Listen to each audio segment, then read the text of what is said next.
I checked the DSV Horizon's controls for the third time as the submersible was lowered from the research vessel. The familiar weight of responsibility settled over me as I ran through the pre-dive checklist. Depth gauge calibrated, navigation systems online, life support functioning at 100%, external lights operational. Every detail mattered when you were about to plunge thousands of meters below the surface. The steel cable above us creaked as we dangled precariously between ship and sea. Outside the viewport, the Pacific waves slapped against the reinforced hull, sending tiny vibrations through the deck beneath my feet.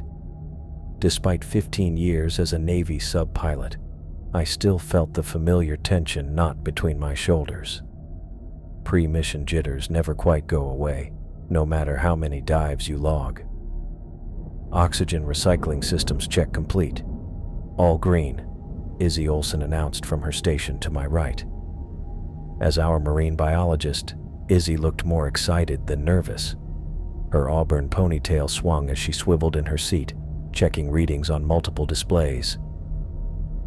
Communications array online. Data storage systems ready, Braden Jimenez added, his fingers dancing across his control panel. At 29, Braden was the youngest of our crew, but his technical expertise was unmatched. All systems are good to go, Jeff. Our three-person team filled the cramped space of the Horizon's cockpit. Every surface was covered with instruments, screens, or control panels, leaving barely enough room to stretch an arm without bumping into someone. The submersible might be state-of-the-art, but comfort wasn't a design priority. I adjusted my headset and opened the radio channel to the ship above. Horizon to base, pre-dive checks complete, requesting clearance for descent. Alexis Ellis's crisp voice came through immediately. Base to Horizon, weather conditions holding steady. Surface current at 2 knots. You are cleared for descent, Jeff. Standard protocols in effect. Copy that, I replied, initiating the final release sequence. Beginning descent in 30 seconds. The mission brief seemed straightforward enough. The research team had lost contact with an expensive mapping drone somewhere in the Atacama Trench at approximately 8,000 meters. Our job was to locate and retrieve it. A deep dive certainly, but nothing the Horizon couldn't handle. With a slight lurch, the cables released, and we were free. I engaged the descent thrusters, and the bright morning light above began to fade as we sank into the Pacific. 500 meters and descending, I announced, keeping my eyes on the instruments. The water pressure around us increased steadily as darkness enveloped the submersible. At 1,000 meters, I switched on the external lights, cutting bright cones through the inky black water. Look at that, Izzy pointed excitedly as a cluster of bioluminescent fish darted through our light beams, their bodies pulsing with an otherworldly blue glow. Stomias boa, deep-sea dragonfish, beautiful specimens. I nodded politely but kept my attention on our descent rate and trajectory. While Izzy marveled at the marine life, Braden monitored our communication systems, making minor adjustments as we descended deeper. The pressure hull creaked occasionally, a normal sound, but one that never failed to remind me of exactly how much water was pressing in from all sides. As we passed 2,000 meters, my mind drifted briefly to Angela. My daughter would turn 13 next Saturday, becoming a teenager, a milestone I couldn't miss. The thought of her waiting at home, counting down the days until I returned, made me adjust our descent slightly, optimizing for time without compromising safety. Thinking about Angela? Izzy asked, noticing my slight smile. Her birthday's this weekend, I replied, eyes still fixed on the controls. Promised her I'd be back in time. We'll get you there, Braden assured me, looking up briefly from his station. This retrieval should be routine. I nodded, grateful for their understanding. Angela had been through enough disappointments since her mother and I separated 3 years ago. Weekend visits became my anchor, a dependable constant in both our lives. I always kept my promises to Angela. Always. The pressure gauge climbed as I steered the horizon deeper into the Atacama Trench. Our steel hull creaked under the weight of the ocean above. 8,000 meters felt like another world, a dark, cold place few humans had ever seen. 7,000 meters, I announced, keeping my voice steady despite the tension building in my shoulders. Ballast tanks adjusted for the pressure gradient. Izzy, Dr. Winters, nodded beside me, her eyes fixed on the biological sensors. Oxygen levels holding steady, life support functioning at 97% capacity. That's within acceptable parameters, I said, more to myself than to her. The cabin was quieter as we descended, each of us focused on our tasks. The initial excitement had faded into the reality of being in a hostile environment. Every creak of the hull reminded us that millions of tons of water pressed against our vessel. Hours passed. The monotony of descent was broken only by routine status checks and occasional sightings of deep-sea creatures illuminated by our external lights. 4 hours into our journey, the depth gauge approached our target. "We're nearing the ocean floor," I said, reducing our descent speed. "Engaging forward thrusters at 10%. Braden's fingers flew across his control panel. "I've got something." Faint signal matching the drone's beacon. Bearing 147, approximately 800 meters from our position. "Good work," I said, carefully adjusting our trajectory. Activating bottom scanning sonar. The sonar display showed the trench floor, a silty plain with rock formations and hydrothermal vents. Navigating through the murky waters required focus. One wrong move could stir up sediment and block visibility. "Approaching signal source," I said, easing the submersible forward. "Izzy, can you get visual confirmation?" She leaned toward the external camera controls, adjusting the angle of our searchlights. "Visibility poor, but improving. There's a lot of silt down here." I kept us moving slowly, barely above the seafloor, following Braden's directions as he tracked the beacon. After 20 minutes of careful maneuvering, a shape emerged from the gloom. "There," Izzy said, pointing to the main viewport. "Target acquired." The mapping drone lay buried in the ocean floor sediment, its torpedo-shaped body tilted. Despite the depth, it was largely intact.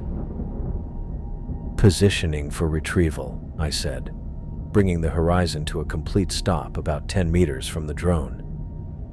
"Braden, confirm beacon signal strength." "Signal strong and stable," he replied, his voice carrying the relief we all felt at finding our target. I activated the external floodlights, illuminating the scene more clearly. The drone's titanium casing gleamed dully in the artificial light, its research insignia still visible despite the layer of silt coating it. Izzy leaned forward suddenly, her brow furrowing. "Jeff, wait. Something's not right with the silt pattern around the drone." I paused, studying the area she indicated. The sediment around the drone formed an unusual depression, with strange furrows radiating outward instead of the natural settling pattern we would expect. "Could be underwater currents," I suggested, though I wasn't convinced. "Maybe," Izzy said, unconvinced, "but it looks almost like something dragged it there." We had a mission to complete. "I'm activating the manipulator arm," I said, flipping the switches to power up the hydraulic system. Standard retrieval procedure. The robotic arm extended from the horizon's underside, its pincers opening to grasp the drone. I guided it with precision, using the joystick controller to maneuver through the water. As the arm neared the drone, something caught my eye, a shadow moving at the edge of our floodlight's reach. I hesitated, my hand freezing on the controls. "Did you see that?" I asked. Before either could answer, a tremor ran through the ocean floor. The silt clouded upward in swirling patterns, reducing visibility. Braden frowned at his monitor, his face bathed in the blue glow of the screen. "I'm picking up something large moving toward our position. Really large." "How large?" I asked, already reaching for the thruster controls. "Mass calculation suggests..." His voice faltered. "That can't be right." The tremors intensified. I immediately retracted the manipulator arm, preparing to move away from whatever was approaching. "Jeff!" Izzy's voice went up an octave as she pointed past me toward the viewport. From behind a rock formation to our right, a massive shape burst through the silk cloud. I struggled to process what I was seeing. A creature with a crocodilian head the size of a small car, a body at least 15 meters long, and 4 powerful limbs propelling it through the water. "What the hell is that?" I gasped, instinctively pulling back on the controls. Izzy's training took over despite her shock. "Impossible. That looks like a Kronosaurus, a pliosaur from the early Cretaceous period. They've been extinct for 120 million years."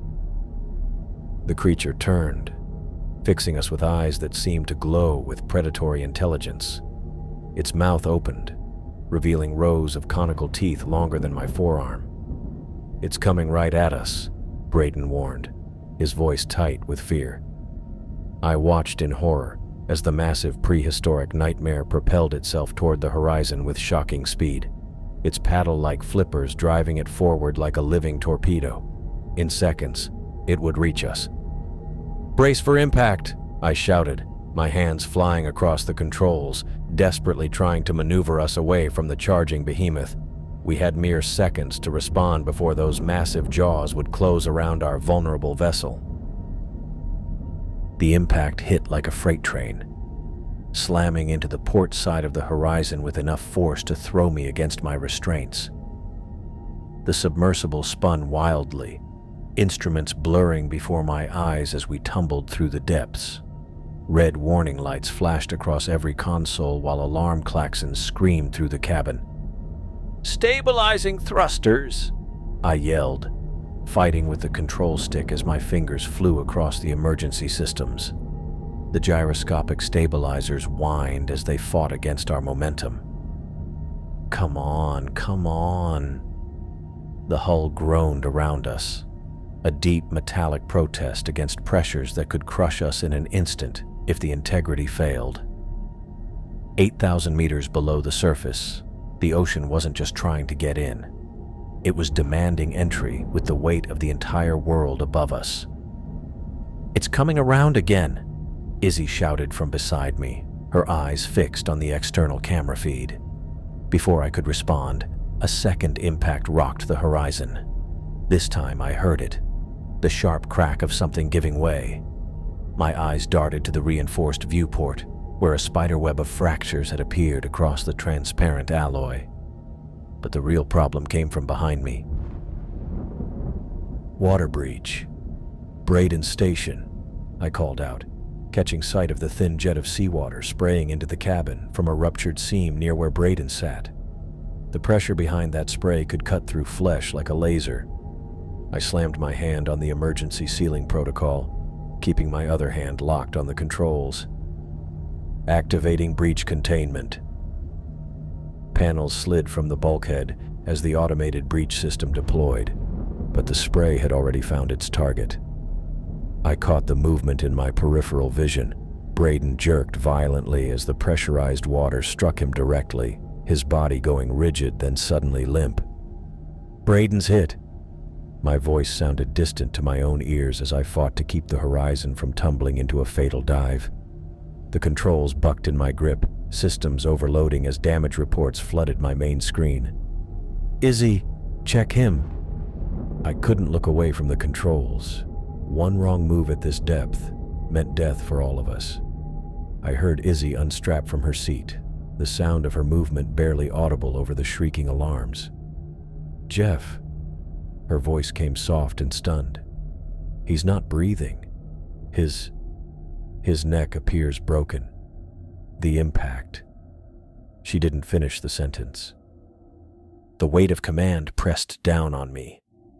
Braden was dead, 29 years old, and he was gone in seconds. But there was no time to process it.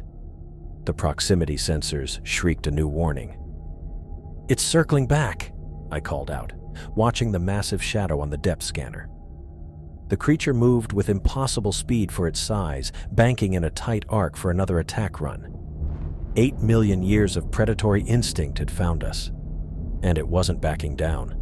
I pushed all available power to the emergency thrusters, my hand white-knuckled on the control stick. The horizon lurched forward just as the massive jaws snapped shut where we had been moments before. On the rear camera feed, I caught a glimpse of rows of conical teeth, each the size of my forearm, missing us by mere feet. The sudden thrust sent us careening toward a series of dark formations rising from the trench floor. My depth scanner rendered them as a network of underwater canyons, narrow passages carved by ancient currents. "Izzy, strap yourself in now," I ordered, banking the submersible toward the nearest canyon entrance. "Secure Braden's body the best you can." I heard her scrambling as I focused on the approach. The horizon wasn't built for this kind of maneuvering, especially with damage to the hull, but the size of the Kronosaurus might work against it in the narrow canyons. "What are you doing?" Izzy called as she secured her harness. "Our only chance," I said, pushing the damaged submersible toward the canyon entrance. The canyon walls rose around us, a maze of rock that could be our escape or our end. We need to lose it in there. It's too big to follow us through the narrow passages. I made the call, banking the horizon into the darkness of the canyon, hoping we could lose the prehistoric predator in the underwater labyrinth that stretched before us. Behind us, the massive shadow changed course, pursuing with terrible determination. I fired the damaged thrusters in short bursts, trying to keep the horizon steady as it moved through the narrow underwater passages. The canyon walls closed in, jagged rock faces flashing by our lights. My hands gripped the controls tightly, making small adjustments with each burst to avoid scraping against the stone. "How are we doing on systems?" I asked, not taking my eyes off our path. Dr. Winters tapped frantically at her console, the blue glow illuminating her face in the dimly lit cabin. "Communications are completely down. We can't reach the surface." Her voice was steady despite everything. "And Jeff, the oxygen recycling system has failed." My stomach dropped. "How long?" "About 6 hours of breathable air left." She looked up from her readouts. "Maybe less with the exertion." I nodded, doing mental calculations. 6 hours to navigate back up 8,000 meters with damaged systems and a prehistoric predator hunting us. The math didn't work. "We need to find somewhere to hide. Make repairs if possible," I said. A shadow passed over the external camera feed, and Dr. Winters grabbed my arm. "It's still with us." The Kronosaurus moved through the water above us, its limbs propelling it with terrifying speed. We had been playing this game for hours. Each time I thought we lost it in the narrow passages, it would reappear, as if it knew the canyons better than we did. "I don't understand how it keeps finding us," I muttered, banking the submersible around a tight corner. Dr. Winters studied the creature on our remaining functional camera. "Jeff, I think it's hurting us." "What do you mean?" "Look at its movement patterns." She pulled up a crude map our navigation system had been building. "Each time we try to head toward this eastern passage, it cuts us off. It's deliberately pushing us deeper into the canyon network." I watched the feed, a chill running up my spine that had nothing to do with the failing temperature regulation. The creature wasn't just chasing us, it was directing our course with calculated precision. "That's impossible," I said, though I didn't believe my own words. "It's just an animal." An animal that shouldn't exist, Dr. Winters reminded me. We have no idea what it's capable of. I spotted a wider passage to our right and angled the thrusters to take us in that direction. The canyon opened slightly, giving me hope we might find a way to double back. The shadow disappeared from our cameras. Did we lose it? Dr. Winters asked, peering at the monitors. The impact came without warning, from above, not behind. The creature had anticipated our move and positioned itself to strike down on us from an overhang. The force of the collision sent the horizon slamming into the canyon wall. The already weakened hull groaned in protest as new alarms blared throughout the cabin. "Structural integrity at 30%, Dr. Winters shouted over the noise. I fought with the controls, trying to stabilize our position, when I heard the sickening sound of the viewport cracking further. A spiderweb of new fractures spread across the reinforced glass. Water began to seep through, a fine mist that would soon become a deadly spray. "Emergency patches," I called out, reaching for the sealant kit beneath my station. "We need to." The horizon shuddered as thrusters misfired, throwing us against the opposite wall. The impact knocked Dr. Winters clear out of her seat. She flew across the small cabin and struck her head against a control panel with a sickening thud before crumpling to the floor. "Izzy," I called out, unable to leave my position at the controls as the submersible threatened to spin out of control. "Izzy, can you hear me?" She lay motionless, a thin line of blood trickling from a gash on her forehead. The red droplets floated slightly in the cabin. Our artificial gravity was failing too. Through the cracked viewport, I could see the Kronosaurus circling back, its massive jaws opening and closing as if tasting our fear in the water. I had no time to check on Izzy properly. If I didn't keep moving, none of us would survive. I spotted a gap between two rock formations ahead, barely wide enough for the horizon to pass through. It was a desperate move, but it might buy us precious seconds. Gritting my teeth, I pushed the damaged thrusters to their limit, guiding our vessel toward the narrow opening. The hull scraped against stone as we squeezed through, metal shrieking in protest. Warning lights flashed across every remaining console as systems failed one after another. I glanced at the external camera feed in time to see the Kronosaurus follow us. Its massive body contorted as it forced itself through the gap, its prehistoric muscles flexing with terrible power. Rock crumbled around it, yet it pressed forward, unwilling to let its prey escape. What disturbed me most wasn't the creature's size or its existence. It was the intelligence in its movements. This wasn't mindless pursuit. It anticipated my moves, blocked escape routes, and pushed us deeper into uncharted territory, with purpose.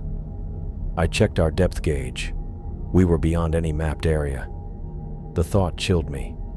This creature wasn't just hunting us, it was driving us somewhere specific, with a calculation that seemed impossible for a simple predator. As I watched it squeeze through the gap behind us, its eyes fixed on our vessel, I realized we weren't dealing with just an animal, but something with a clear purpose. I pushed the damaged horizon through the narrow gap, gripping the controls tightly as the hull scraped against rock. Ahead, the seafloor opened into a vast landscape. A field of hydrothermal vents stretched before us, their black smokers releasing clouds of mineral-rich water into the ocean.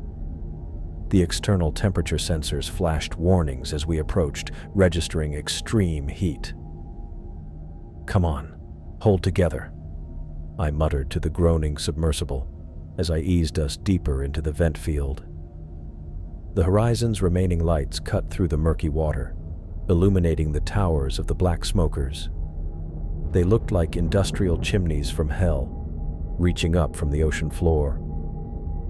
Mineral particles caught in our lights gave the water an otherworldly glow. I carefully adjusted our course to avoid the superheated plumes that billowed upward.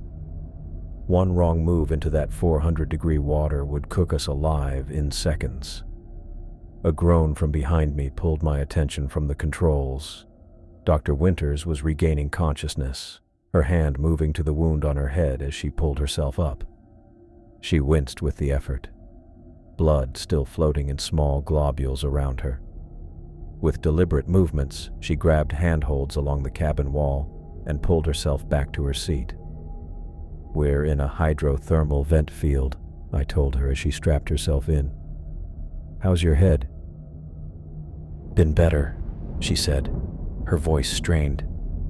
"Status update? The good news is these vents are giving us some cover. Bad news is our prehistoric friend is still with us." I gestured toward the external camera feed.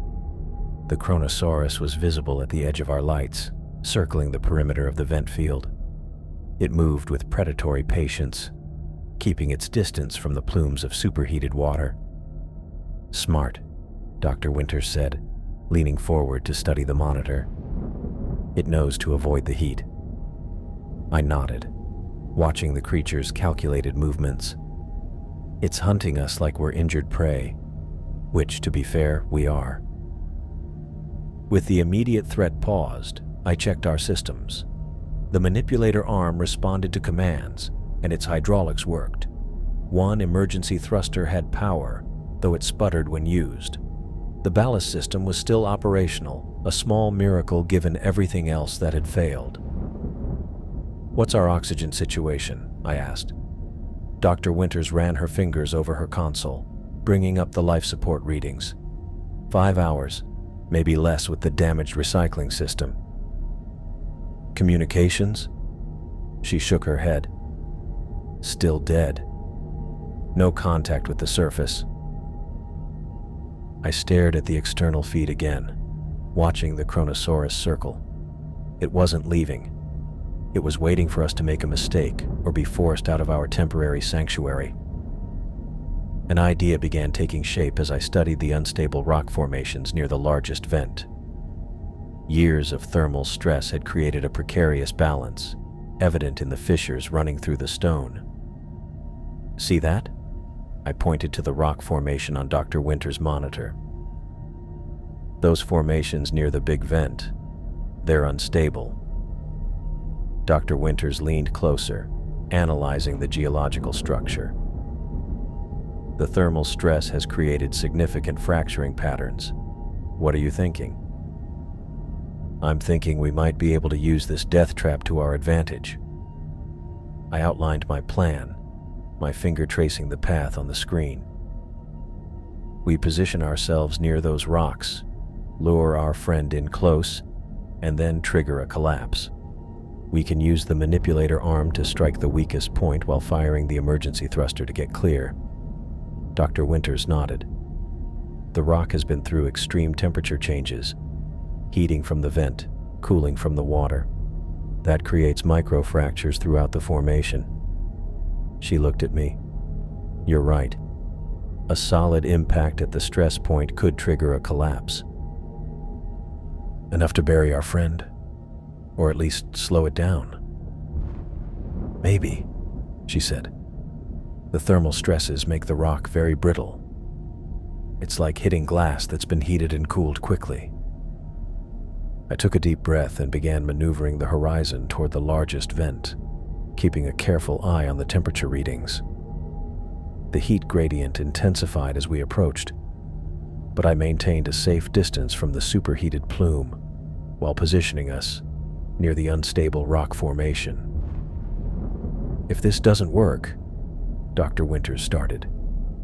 "It has to," I replied, my hand steady on the controls as I brought us into position.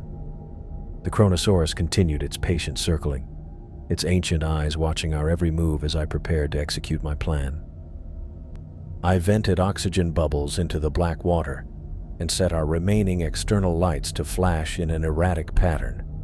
The effect was immediate, bright pulses cutting through the murk, the oxygen creating a trail of shimmering bubbles that danced through the beams. Perfect bait for a predator that had evolved to hunt by detecting disturbances in the water. "Like fishing with dynamite," I muttered, more to myself than to Izzy. From her seat, Dr. Winters tracked the creature's movement on the external camera feed, her fingers tapping rapidly across her console, despite the blood still matted in her hair from the earlier impact. "It's working," she said, voice tight. "The specimen is changing course, coming straight for us." I nodded, keeping my hand steady on the controls. The plan was simple but desperate.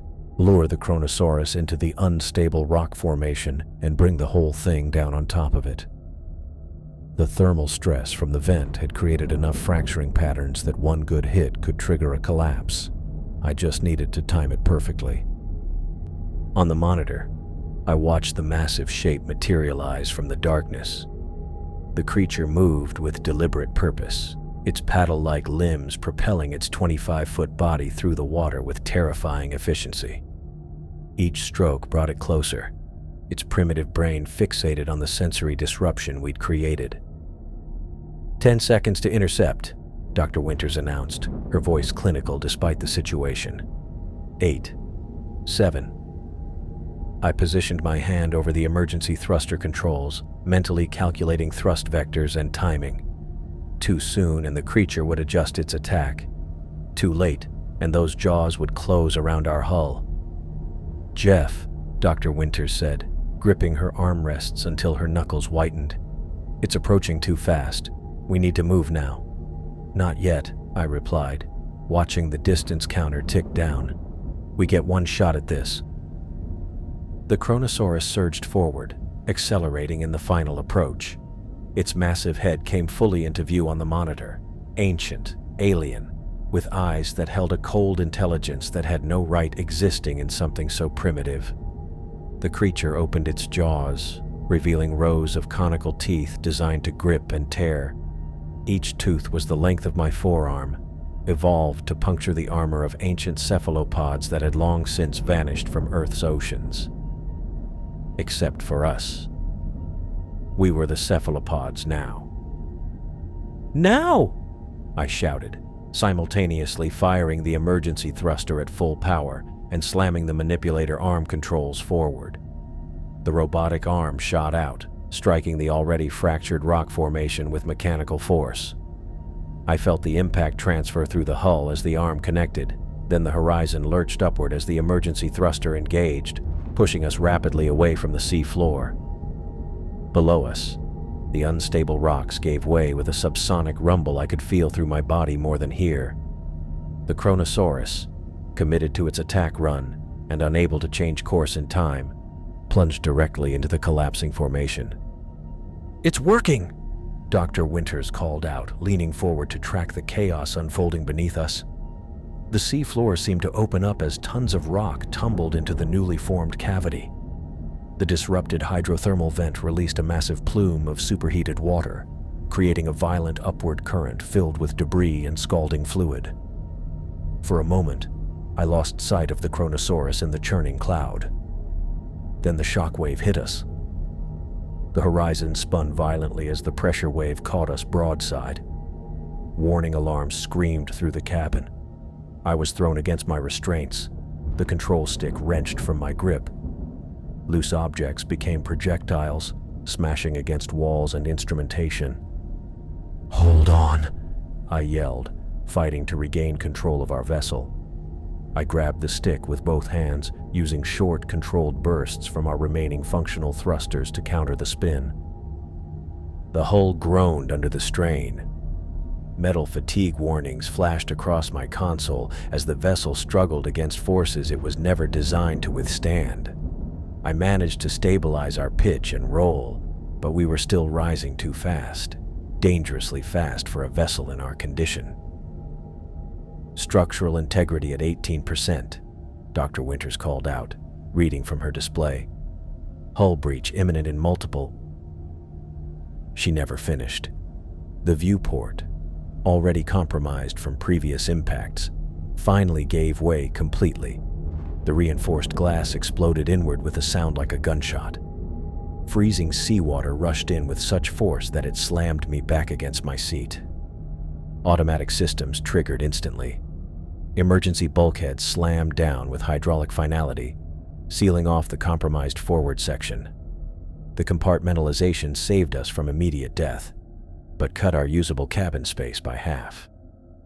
In the chaos, I could barely see through the water that had entered before the bulkheads deployed. The cabin lights flickered, casting strange shadows as emergency power rerouted to critical systems. Alarms continued their urgent wail as I tried to assess our situation. Water sloshed around my ankles, frigid and heavy. The temperature in the cabin plummeted as the environmental systems struggled to compensate. I wiped moisture from the main console, trying to read our depth and ascent rate. "Dr. Winters?" I called out, blinking water from my eyes. "Izzy? Status report."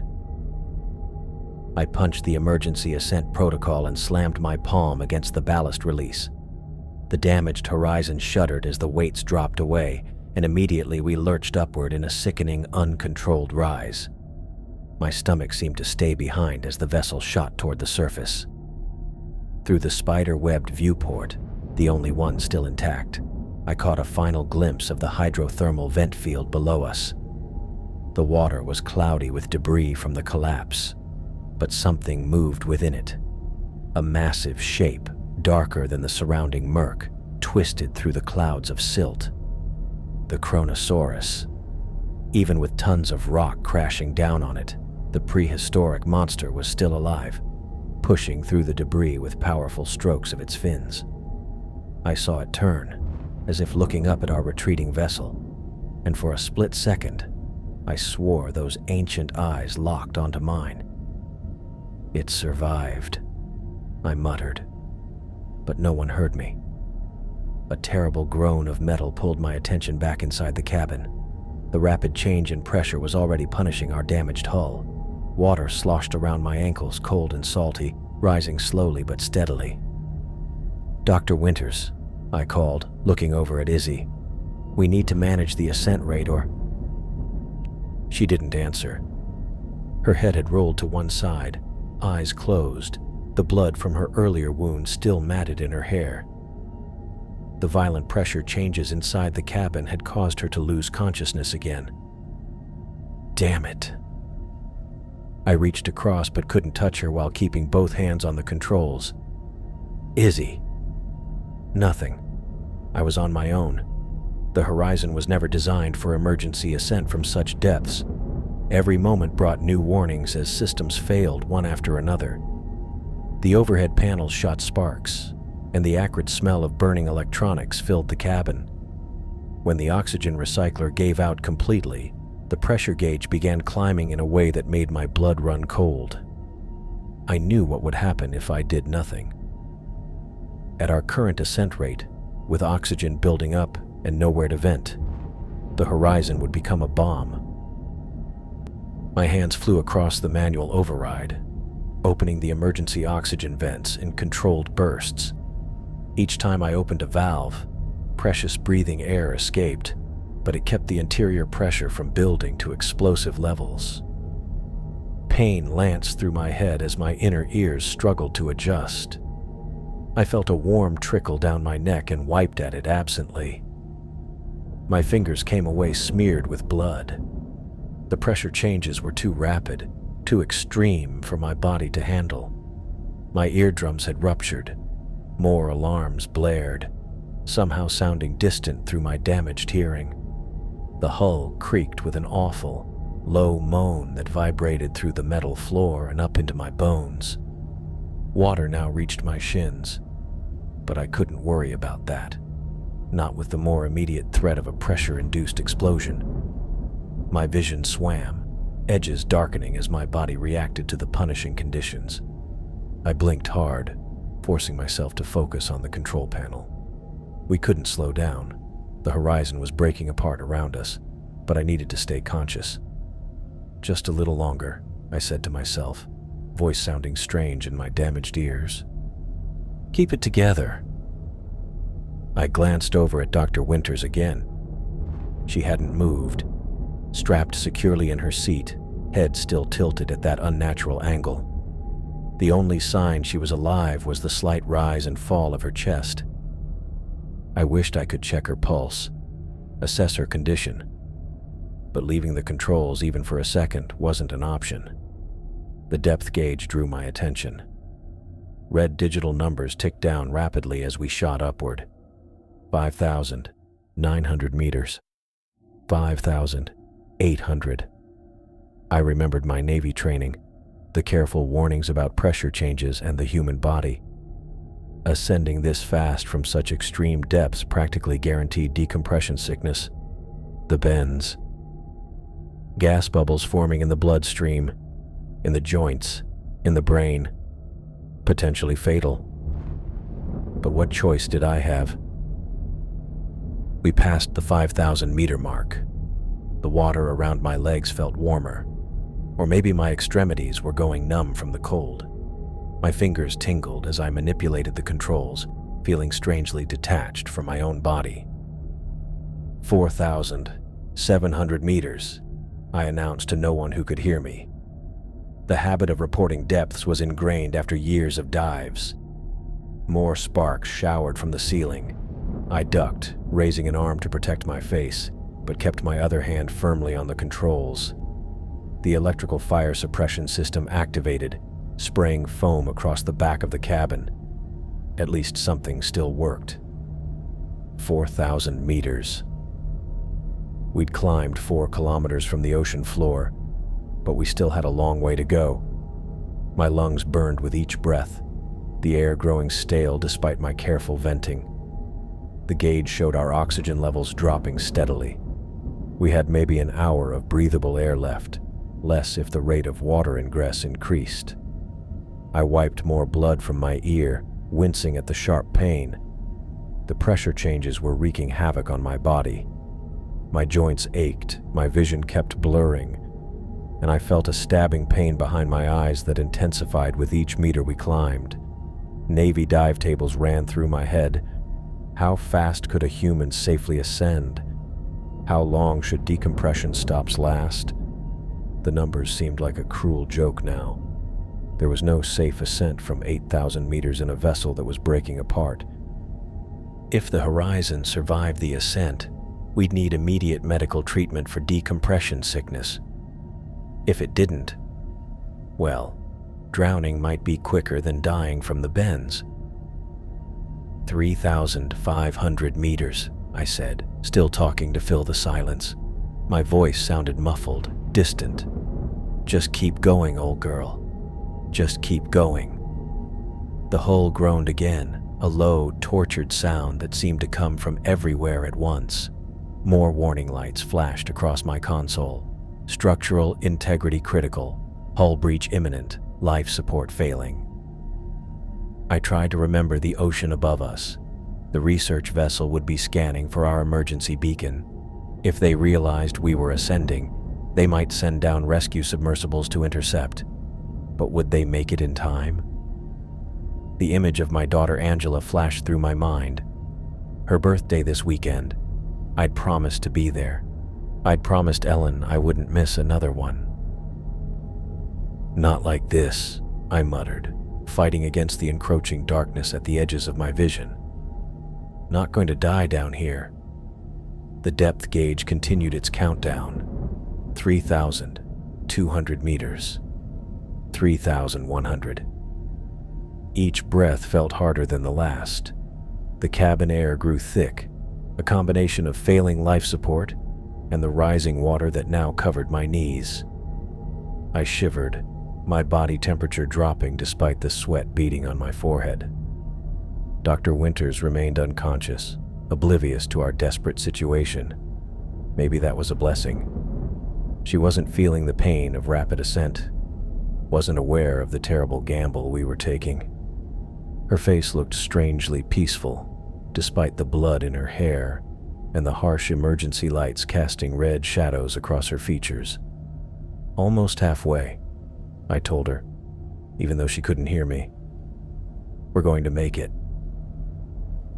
I didn't know if I believed that. The horizon shuddered around me like a living thing in pain. The metal skin of the submersible was never meant to change pressures this quickly. Every bolt, every weld, every seal was being tested beyond its limits, and so was I. My body felt wrong, my thoughts growing sluggish. I recognized the symptoms: nitrogen narcosis maybe, or the beginning stages of oxygen deprivation. I forced myself to concentrate, to keep checking gauges and adjusting controls even as my fingertips went numb. We passed through the 3,000-meter mark. Still so far to go, but I couldn't slow our ascent now. The horizon was dying around us. Our only hope was to reach the surface before the hull gave out completely. I took a breath that felt like sucking air through a straw and watched the numbers continue to tick down. 2,900 meters. 2,800. Still rising at a dangerous speed toward the surface, knowing that survival meant trading one type of death for another. The horizon broke the surface with a violent lurch that nearly threw me from my seat. Daylight flooded through the cracked viewport, startlingly bright after hours in darkness. The emergency locator beacons activated with high-pitched wails, their lights flashing frantically across the half-flooded control console. We'd made it. Somehow we'd actually made it back to the surface. Water sloshed around my waist now, ice cold and rising. Each breath came ragged and painful, my lungs burning from the thin, stale air. The taste of copper filled my mouth. Blood, I realized dimly. My own blood. "Izzy," I croaked, turning toward her still form. Dr. Winters remained strapped in her seat, unconscious, her face pale beneath the matted blood in her hair. The gentle rise and fall of her chest was the only sign she was alive. I tried to reach the radio, but my limbs felt heavy. Dizziness swirled around me as I struggled to stay awake. 4 hours of climbing, 4 hours of battling pressure changes, system failures, and my own worsening condition had drained me completely. The water climbed steadily higher, reaching my chest. The control panels sparked and hissed as more systems shorted out. I knew I should unstrap Izzy, move her to higher ground, but my fingers fumbled uselessly with the buckle. My thoughts scattered like fish darting away from a predator. Angela's face floated in my mind. Her birthday. Saturday. I'd promised. Time stretched and compressed. I might have passed out briefly. The next thing I knew, the water had reached my shoulders. I'd managed to unbuckle myself but remained slumped in the pilot's seat, watching bubbles rise from the submerged equipment. The horizon was dying around us, its sturdy frame finally surrendering after everything it had endured. A distant mechanical sound cut through the hiss of failing electronics and the splash of water. Engines, large ones. The sound grew louder, more distinct. My sluggish brain eventually recognized it, the approach of rescue boats. "Here," I tried to call, but it came out as a whisper. I raised a heavy arm toward the viewport, though no one could see the gesture. The engine noise stopped. Voices called out, muffled but urgent. Something bumped against the horizon's hull. Then came the metallic sounds of tools on the emergency hatch. I looked at Izzy one more time, her face now barely above the rising water. "They're here," I told her, though she couldn't hear me. "We made it." The rescue hatch squealed as someone forced it open from outside. Bright light and fresh air rushed in along with a man's voice, clear and commanding. "We've got survivors. I need medical in here now." The voice belonged to Nolan Brewer, the Oceanic Pioneer's chief rescue officer. His broad frame blocked the light momentarily as he dropped into the flooded cabin. "Jeff, Dr. Winters." His eyes found me first, then darted to Izzy. "2 survivors, 1 unconscious with head trauma. And," his voice caught as his light found the 3rd seat where Braden's body remained secured, his neck at an impossible angle. More rescue personnel followed Nolan into the cramped space. One moved directly to Izzy while Nolan waited toward me. "Can you move?" he asked, his face tight with professional concern. I tried to nod but couldn't be sure if my head actually moved. "We're getting you out. The submersible's going under." His strong hands gripped under my arms. "Stay with me, Jeff." I was lifted through the hatch and passed to a rescue boat. The bright daylight made my eyes water. The Oceanic Pioneer loomed larger as we approached. From my stretcher, I watched another team carefully removing Braden's body from the horizon, now half submerged. They covered him with a tarp, movements respectful and solemn. In the boat ahead, medical staff worked frantically over Izzy, calling vital signs to each other, starting an IV. We reached the Oceanic Pioneer, and they hauled us up one by one. Izzy went first, rushed immediately across the deck toward the ship's medical facilities. I came next, still conscious enough to register the faces of the crew. Shocked, curious, solemn. Last came Braden, the tarp now fully covering him. Someone wrapped me in a thermal blanket and laid me on the deck, checking my vitals and shining a light in my eyes. I heard them mention decompression sickness, possible ruptured eardrums, hypothermia, and oxygen deprivation. I pushed their hands away, insisting I could sit. They helped me to a crate near the railing, where I could look out at the ocean. The horizon was gone now, slipped back into the depths that had nearly claimed us all. I stared at the rolling surface of the Pacific, seeing instead the darkness below, and the ancient thing that lived in it. Jeff. A hand on my shoulder made me flinch. Theo McDonald stood beside me, his wire-rimmed glasses catching the sunlight. The expedition's scientific director looked haggard, the lines on his face deeper than I remembered. What happened down there? I opened my mouth, but no words came. How could I explain what we'd seen? The creature that should not exist, the intelligence in its eyes, the way it had hunted us through the canyons. "Braden," I managed, my voice rough. "He didn't. When it hit us, the breach." "Take your time," Theo said, crouching to my level. "But I need to know what you found." The medical team had left us alone momentarily, seeing to more urgent matters. Around us, crew members worked at a respectful distance, stealing glances. "We found the drone," I said finally, "but something else found us. Something impossible."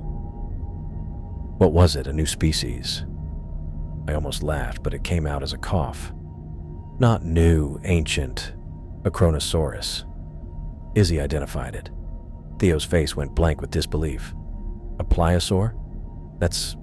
They've been extinct for over 100 million years." I know what we saw. The image flashed in my mind again. Massive jaws, ancient eyes, primal hunger. My hands began to shake under the blanket. "How big?" Theo asked, his scientific curiosity overriding his initial skepticism. 15 meters. Maybe more. It attacked us. Deliberately. It knew what it was doing. It herded us through the canyons like it was playing with us. Theo stared at me, then out at the ocean. "You're certain? Could it have been a giant squid? Maybe a previously undocumented whale species?" "It wasn't a whale. It wasn't a squid." My voice rose, drawing glances from nearby crew. "It was hunting us. It killed Braden. It nearly killed all of us." I fell silent, exhaustion washing over me again. What was the point? No one who hadn't seen those ancient eyes could understand. "We retrieved your external camera data," Theo said carefully. "Most of it was corrupted, but we might be able to recover some footage." I nodded, indifferent. Footage wouldn't show what it felt like to be hunted by something that had existed long before us. It wouldn't capture the intelligence in its movements or how it had cornered us. "How's Izzy?" I asked, changing the subject. Theo's expression tightened. "Critical. They're doing what they can, but she needs a proper hospital." We're heading back to Valparaiso at full speed. Should reach port in 18 hours. I nodded again, relief mingling with continued worry. And Braden? We'll take care of him properly once we're ashore. Theo looked away, toward where they had taken his body. His family will be notified. We sat in silence, the weight of what had happened heavy between us. I wanted to explain more to Theo, to help him grasp the terror we faced, but the words wouldn't come. How could I describe the fear of being hunted? The creature's roar as it crashed through the water. The unsettling feeling that it wasn't just following instinct, but had a purpose. You should rest, Theo finally said, standing. The doctor will want to examine you properly. We can talk more later, once you've had time to recover. He left me alone with the blanket and my thoughts. Crew members moved across the deck, securing equipment, radioing updates. The sun began its descent toward the horizon, painting the sky in colors I'd thought I might never see again. Later, a medic helped me to a small cabin where I could lie down. As I drifted in and out of consciousness, I learned through fragments of conversation that we were indeed heading to Valparaiso, making the best possible speed. Izzy remained stable but unconscious, receiving the limited care they could provide on board. A proper medical team would meet us at the dock, along with officials who would need statements about what had happened. What had happened? The question circled in my mind as exhaustion pulled me toward sleep. What would I tell them? What could anyone say about a nightmare come to life from the prehistoric depths? As darkness claimed me, one thought remained clear. Somewhere deep in the Atacama Trench, the Kronosaurus still moved through ancient waters, wounded perhaps, but very much alive. I found out 3 days after they pulled us from the water that Dr. Winters had stabilized. The doctors said her vitals were good, but she stayed in a coma. Some brain swelling, they explained. Words like cautiously optimistic and wait and see filled the sterile hospital hallways. The Oceanic Pioneer docked in Valparaiso yesterday afternoon. I'd spent most of those days giving statements, filing reports, and sitting through debriefings that felt endless. Nobody quite believed what we'd seen down there. Theo kept asking me the same questions in different ways, like he was trying to catch me in a lie. But what happened wasn't something I could make up. I stopped at the hospital before my flight home. The taxi dropped me off at the entrance, and I walked through the automatic doors. A nurse directed me to Dr. Winters' room on the 3rd floor. When I stepped inside, the beeping of monitors filled the air. She looked small against the white sheets, her face pale, tubes in her arms, and a bandage wrapped around her head where she'd hit it during our escape. "Hey, Izzy," I said, pulling up a chair next to her bed. No response, just the steady rhythm of machines. I took out her research journal from my bag. I'd spent the last 2 nights in my cabin completing her notes with everything we'd seen down there. The creature's size, its movements, its hunting tactics, the way it seemed to think through problems. I'd sketched what I remembered of its jaw structure and fins, trying to capture details that might be useful to science. Not that I was much of an artist.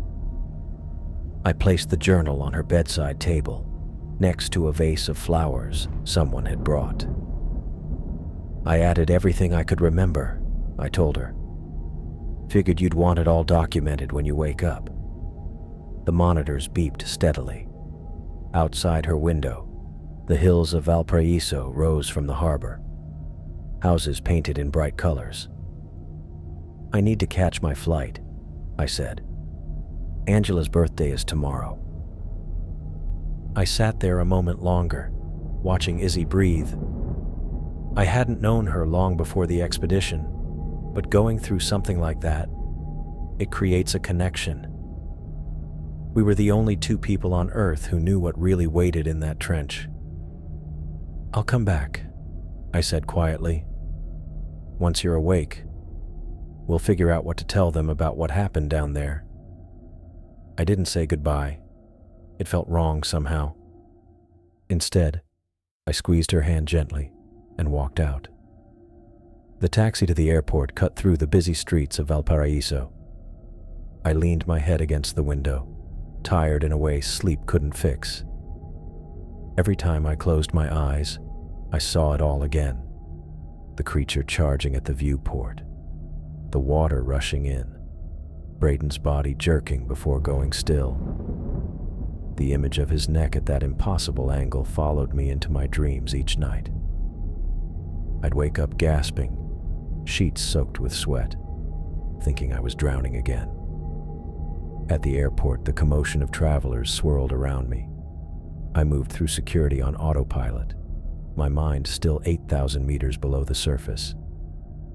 The announcement for my flight barely registered.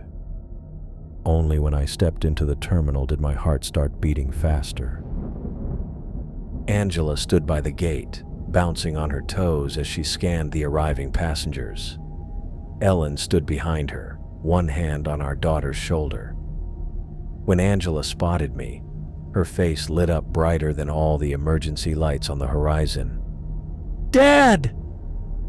She broke free from her mother and ran straight at me. I dropped my carry-on and knelt down, opening my arms just in time to catch her. She crashed into me with the force of a 12-year-old's full enthusiasm, almost knocking me over. "You made it! You're here!" she yelled into my ear, squeezing me with surprising strength. I held her tight, burying my face in her hair that smelled like strawberry shampoo. Her weight kept me grounded. After days of fear, nothing felt as real. "I missed you so much," she said, pulling back to look at my face. Her eyes widened slightly. I knew I looked terrible. The bruises hadn't faded, and according to the doctors, I'd lost 15 pounds in the 3 days we'd been down there. Ellen approached, her expression a mix of relief and concern. "You look like you've been through hell, Jeff." "Pretty close," I said quietly. She touched my arm briefly, a small gesture that carried weight between us. "We were worried." "I told Mom you'd make it back in time," Angela said proudly, grabbing my hand. "I knew you wouldn't miss my birthday." The drive from the airport felt surreal. Ellen had insisted on picking me up despite our separation, and now she navigated the evening traffic while Angela filled me in on everything I'd missed. School projects, friend drama, plans for her birthday party. All the wonderfully normal things that had seemed so far away when I was trapped at the bottom of the ocean. The familiar streets of our neighborhood passed outside the window. My body still felt wrong, like I was experiencing motion sickness on land. The doctors had warned me about this. My inner ear would take time to readjust after the rapid pressure changes. "So what was it like down there, Dad?" Angela asked, turning in her seat to face me. "Did you see any cool fish?" I caught Ellen's glance in the rearview mirror. Her eyes said what her mouth didn't. "Be careful what you tell her." "It was dark," I began. "We saw some fish that glow. The pressure down there is immense." "Did you find what you were looking for?" I nodded. "We found the mapping drone. It had gotten stuck down there." "Was it scary?" Her eyes were wide with curiosity. "Some of it," I said. "The ocean is powerful. You feel small down there." "But you're a hero," she said with complete conviction. "Mom said you saved Dr. Winters." I looked away, thinking of Braden, the one I couldn't save. We helped each other. Ellen pulled into our driveway, her driveway now. We'd agreed I would stay here for Angela's birthday weekend. My apartment could wait. Can you tell me more about the deep-sea creatures? Angela asked as we carried my bags inside. For my science project? Tomorrow, Ellen said firmly, seeing the exhaustion on my face. Your dad needs to rest. Later, after Angela had gone to bed, I sat on the back porch staring up at the stars. The night air felt good on my skin. Ellen brought me a beer and sat in the chair beside mine. You want to talk about what really happened down there? She asked. I took a long drink. Not really. Jeff, I've known you for 15 years. Something's eating at you. I set the bottle down. We lost someone, a good kid named Braden. Her face softened. I'm sorry. And the official report, it doesn't tell the whole story. What do you mean? I almost told her. About the creature, its intelligence, the way it hunted us, but the words stuck in my throat. How could I explain something that shouldn't exist? The science teams were already dismissing my account as trauma-induced hallucination or oxygen deprivation. Just that it was worse than they're letting on, I said finally. Ellen didn't push. That was always one of her strengths. That night, lying in the guest bedroom of what used to be my home, I couldn't sleep. Every time I closed my eyes, I saw it, the massive body moving through the water, the ancient eyes tracking our movements, the deliberate way it had herded us into the canyon. It was still down there. I knew it. Wounded from the rocks we dropped on it, but alive. Moving through the darkness of the Atacama Trench, where no light had reached for millions of years. A living fossil, a prehistoric terror that had somehow survived while the rest of its kind vanished from Earth. I turned over, punching the pillow. The rational part of me, the part trained through years of scientific expeditions, kept insisting it was impossible. But the part of me that had looked into those eyes knew better. I'd survived to tell what happened. The question that kept me awake was, who would be next? How many others might drift down into its hunting grounds, unprepared for what waited in the darkness? Salvage crews, research teams, geological surveys. The Atacama Trench was becoming a hotspot for deep-sea exploration. And none of them knew what was down there. The ceiling fan turned above me. Tomorrow was Angela's birthday. I'd wrap her presents, help Ellen with the cake, and watch our daughter blow out 13 candles. I'd try to focus and push away the memories, but I couldn't shake the knowledge that 8,000 meters below, in the dark, something ancient waited. Something that had tasted human technology and perhaps blood. Something that had learned we were prey.